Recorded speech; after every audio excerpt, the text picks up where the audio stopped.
আসসালামু আলাইকুম গাইস, দেখেন এই তো গরমে কেমন কষ্টের ধান্দানি।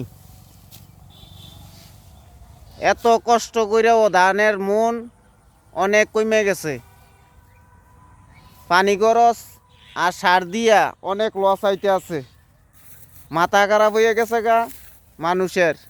এই যে এই লোকটা দেখতে আছেন, এই লোকটা আজ যে দুইবার স্ট্রোক করছে, দুইবার, একবার না দুইবার স্ট্রোক কইরা এখন আইসে কি করবো, ফাঁকনা দান্দ হালাইব কই। নাও তোমার কিছু কনের থাকলে কইতারো, কিছু কইবা? হ্যাঁ না, তুমি যে আজ যে দুইবার স্ট্রিক করছো, এই জিনিসটা দর্শকরে তোমরা খুললা বলো। আমাদের সরকার ধানের মনটা যে কমাই দিল, এইটা একটু তুমি প্রকাশ করো।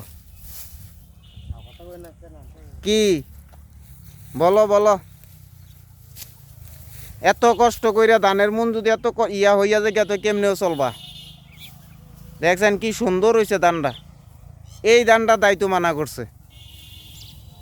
এই যে এই লোকটা যে দিনটা খাইছে না, খানা টানা বন্ধ কইরা বাসায় ঘুমাই রইছে।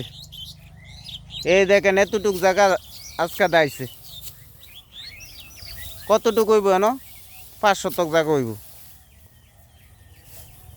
দেখছেন চেহারাটা বাড়ি একবারে শুকিয়ে গেছে গা, একবারে চেহারাটা নাই। এই লোকটা একটা পাত্রী চাইতে আছে, ঠিক আছে?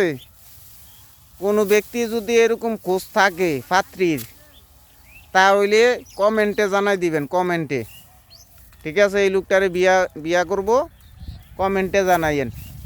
কিছু কই না থাকলে কইতে আরো তোমার কেমন পাত্রীর দরকার। একটু হালকা সুন্দর হইলে সমস্যা নাই, আর কালা হইলেও সমস্যা নাই, কিন্তু জাতের মাইয়ে হইতে হইব।